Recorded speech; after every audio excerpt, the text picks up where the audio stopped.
natin na zero talaga si PhilHealth to free up 74 billion pesos, Mr. President. I know, Mr. President, that's also the question of many.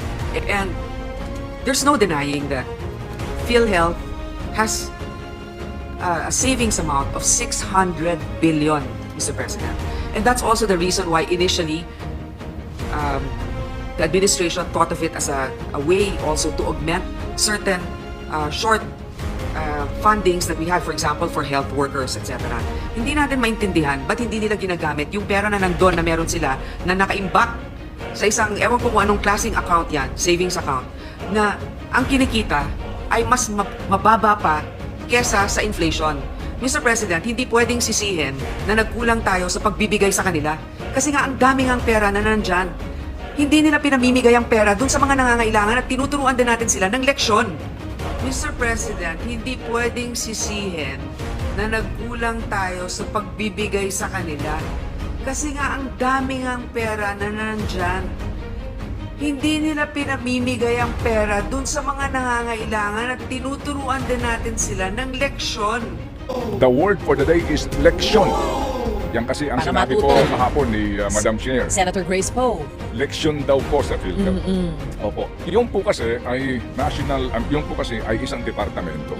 Itong PhilHealth, pardon me for the word, ito po ay kakaibang animal. Iba po ito eh. Opo, ito po ay government-owned and controlled corporation. Ito po ang health insurer nating lahat ng mga Pilipino. At ito po mga kapatid ay meron pong pinanggagalingang pondo. Alright, sa ilalim mo ng batas mga kapatid, saan-saan ho ba dapat kumukuha po ng pondo ang PhilHealth? May obligasyon din po ang national government sa subsidiya. Bakit? Eh kasi po, hindi ka rin nakakasiguro mga kapatid, di ho ba, no? Doon po sa koleksyon ng buwis. Kasi depende po yan sa laki ng koleksyon, sa makumukonsumo po ng alkohol at maninigarilyo at maging ito ngayon, itong mga vape na ito at maging pagkain po ng mga matatamis. Yan, pagkinom ng mga matatamis. Alright? Maliban po naman dyan, obligasyon din po ng gobyerno na masiguro na yung pong mga indirect members po ng PhilHealth ay nakapagbabayad ng contribution. Otherwise, baka po dumating ang pagkakataon na kapusin sa pera ito para po sa kaukulang benepisyo ng mga Pilipino. Alright. Mga kapatid, ano po, sino-sino ho ba ang sinasabi pong indirect members ng ating pong Philippine Health Insurance Corporation? Opo, ito po yung mga indigent families identified by the DSWD. Mga benepisyaryo po ng Pantawid Pamilyang Pilipino Program. Mga mahihirap na senior citizen. Mga persons with disabilities. Patients identified at point of service or those who are not yet in the PhilHealth database but are financially incapable to pay premiums. All Filipinos aged 21 years old and above who cannot pay the premiums. Indirect contributors. So sino ho ang magbabayad ng kanilang premium contribution? Kasi hindi maaaring wala kang contribution eh. Di ba? Kasi ito'y insurance, di ba? Nagbabayad ka ng premium mo. So sino nagbabayad yan? Well, opo, yan ay binabayaran ng gobyerno at maging halimbawa po dito sa batas ng PCSO at ng PAGCOR. Pag po hindi nabayaran yung premium na iyan ng mga indirect members, nangangahulugan na bababa ang koleksyon ng PhilHealth.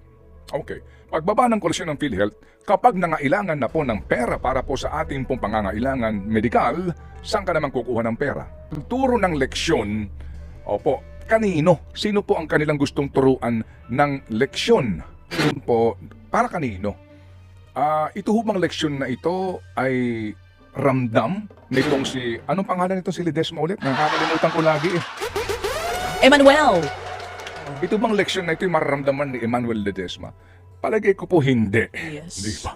Ang makakaramdam dito, kami na naman. Ang pangkaraniwang mamamayan na naman ang kinakailangan pong magdusa, magsakripisyo sa kamalian ng mga opisyal ng bayan.